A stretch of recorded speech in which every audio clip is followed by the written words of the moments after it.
दोस्तों आज के हमारे इस वीडियो का टॉपिक है वॉट, किलोवाट, केडब्ल्यूएच और यूनिट। ये क्या होता है और इनमें क्या अंतर होता है। दोस्तों अगर आप कहीं पे इलेक्ट्रिकल में काम करते हैं या फिर इलेक्ट्रिकल कहीं पढ़ाई कर रहे हैं तो आपको ये चार वर्ड कहीं ना कहीं जरूर सुनाई देंगे। इसके अलावा दोस्तों एक और वर्ड आपको सुनाई देता है, वो होता है एचपी। तो दोस्तों आखिर ये सब क्या होता है और इनमें क्या अंतर होता है, मैं आज आपको ये पूरा क्लियर करने वाला हूँ।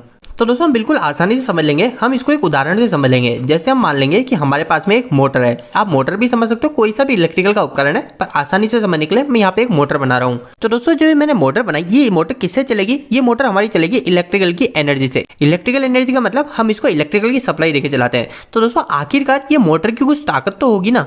दोस्तों अगर मैं मोटर की ताकत कह रहा हूँ तो इसका मतलब यह है कि आखिरकार इस उपकरण की ताकत कितना है। जरूरी नहीं यहाँ पे अगर मैं मोटर की बात करूँ, इसके अलावा बल्ब भी हो सकता है, बल्ब की ताकत कितनी है। दोस्तों ताकत का मतलब कैसे है, जैसे दोस्तों ये एक इंसान है, इस इंसान की ताकत कितनी है वो मेरे को कैसे पता चलेगा? तो इस इंसान से मैं एक्टिविटी करा के इसकी ताकत का पता करूंगा। कैसे करूंगा? मैं इसको पहले रनिंग कराऊंगा, दौड़ाऊंगा, इससे वेट उठवाऊंगा, तो उससे मेरे को पता चलेगा इस इंसान की ताकत कितनी है।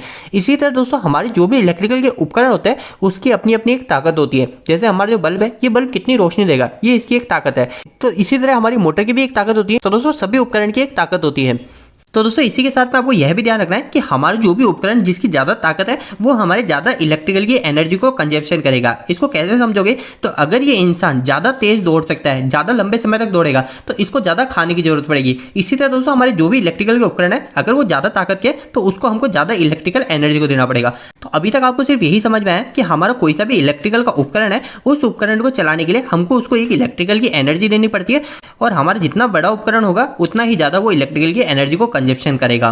और दोस्तों मैंने जो वाट, किलोवाट, केडब्ल्यूएच और यूनिट, ये जो चारों शब्द लिखे हैं, ये चारों शब्द ही हमारे इलेक्ट्रिकल की एनर्जी से ही जुड़े हुए हैं। नंबर 1 हम वॉट की बात करते हैं। आखिर ये वॉट क्या होता है? तो दोस्तों हमारा जो भी डिवाइस है, मतलब जो भी उपकरण है, जैसे मेरे पास में एक बल्ब है, इस बल्ब को चलाने के लिए मैं क्या करूंगा, इसको सप्लाई से जोड़ूंगा। तो इसको सप्लाई से जब जोड़ता हूँ तो एक तो मैं इसको वोल्टेज देता हूँ और एक इसको साथ में मैं करंट देता हूँ। तो अगर मैं इन दोनों चीज़ों को ही मल्टीप्लाई कर लूंगा ना, तो मेरे पास आ जाएगा ये वाट। और यही वाट हमारे इस उपकरण की नेम प्लेट पे लिखा हुआ मिलता है। तो दोस्तों वॉट का मतलब सिंपल सा यही होता है कि हमारा जो उपकरण है, ये उपकरण कितना ताकतवर है।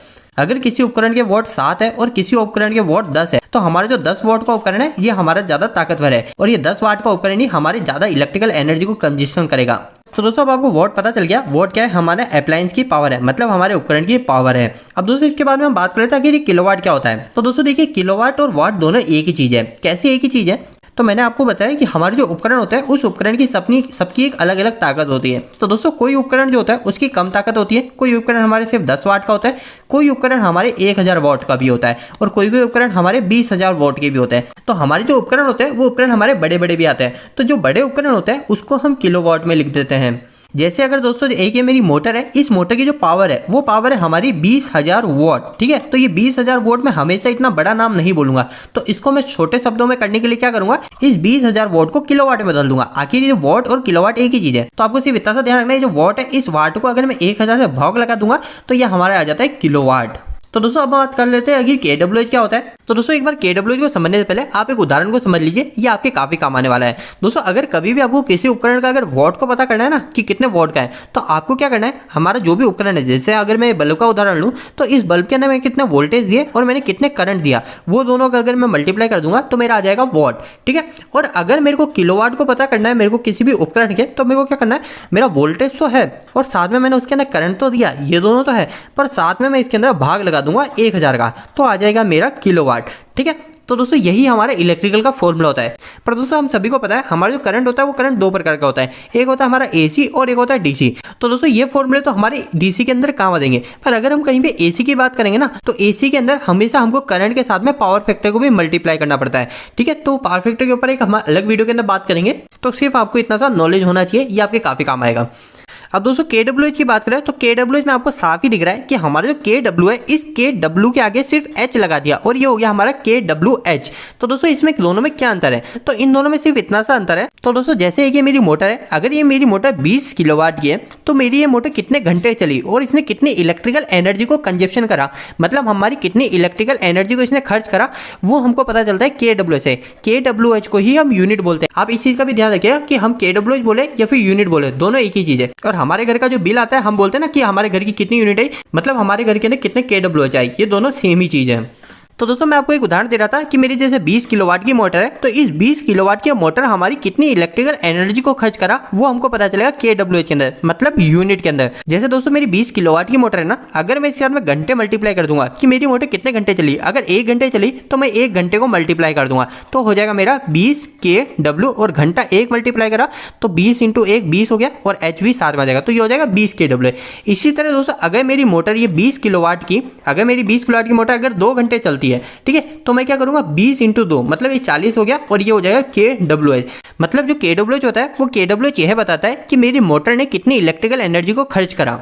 तो दोस्तों अब हम एक वर्ड के अंदर इन सभी को देख लेते हैं कि वॉट क्या होता है, किलोवाट क्या होता है, kWh और यूनिट क्या होता है। तो दोस्तों जैसे मैंने आपको बताया वॉट क्या होता है, हमारे अप्लायंस की पावर होती है। जैसे मेरी ये मोटर है, इस मोटर की ताकत कितनी है, ये मोटर हमारी कितनी पावर की है। जैसे मेरी मोटर 20 वॉट की है, 100 वॉट की है, मतलब कि वॉट जो होता है वो वॉट हमेशा उपकरण की ताकत बताता है और जितने ज्यादा वॉट होंगे उपकरण उतना ही ज्यादा ताकतवर होगा। और ये जो किलोवाट है, ये किलोवाट और वॉट एक ही चीज है। जैसे कि मैंने आपको बताया था जिस तरह से हमारा ग्राम और किलोग्राम होता है, उसी तरीके से हमारा वॉट और किलोवाट है। अगर मैं वॉट के अंदर 1000 का भाग लगा दूंगा तो वो हो जाएगा मेरा किलोवाट। तो इस चीज का आपको ध्यान रखना है। इसके बाद में अगर हम kWh की बात करें और यूनिट की बात करें, क्योंकि kWh और यूनिट दोनों सेम ही होता है, तो दोस्तों ये दोनों ही हमारे इलेक्ट्रिकल एनर्जी को कितना कंजप्शन कर रहा वो चीज को बताते हैं। जैसे मैंने आपको बताया कि मेरी मोटर है, तो इस मोटर को चलाने के बाद में इस मोटर ने मेरी कितनी बिजली को खर्च करा वो हमारा kWh और यूनिट बताते हैं।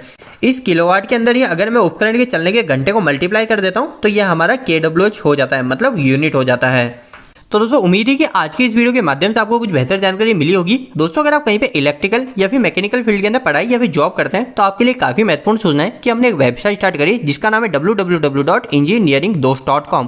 दोस्तों इस वेबसाइट पे आपको काफी अच्छे हिंदी में इलेक्ट्रिकल और मैकेनिकल से जुड़े आर्टिकल मिलेंगे। और दोस्तों आपको यहाँ पे जो भी आर्टिकल मिलेंगे वो इतने आसान शब्दों में होंगे कि यहाँ पे कोई 8वीं या 10वीं क्लास के लड़के भी जाकर इनको पढ़ते हैं, वो भी अच्छे से इलेक्ट्रिकल और मैकेनिकल को समझेंगे। तो दोस्तों एक बार आप हमारी वेबसाइट से जरूर जुड़िए। इसके लिए आप गूगल पे जाकर सर्च मार सकते हो इंजीनियरिंग दोस्त। और दोस्तों आपको वेबसाइट कैसी लगी प्लीज वहां पे हमें कमेंट बॉक्स में कमेंट करके जरूर बताइएगा। दोस्तों आपको यह वीडियो कैसा लगा, इस वीडियो को लाइक करके जरूर बताएं। अगर आपका कोई भी सवाल इस वीडियो के ऊपर इलेक्ट्रिकल से जुड़ा तो आप मुझे नीचे कमेंट बॉक्स में कमेंट करके पूछ सकते हैं। इलेक्ट्रिकल की वीडियो अगर आप हिंदी में देखना पसंद करते हैं आगे मेरे चैनल को सब्सक्राइब कर लीजिए। आज के लिए इतना ही, धन्यवाद।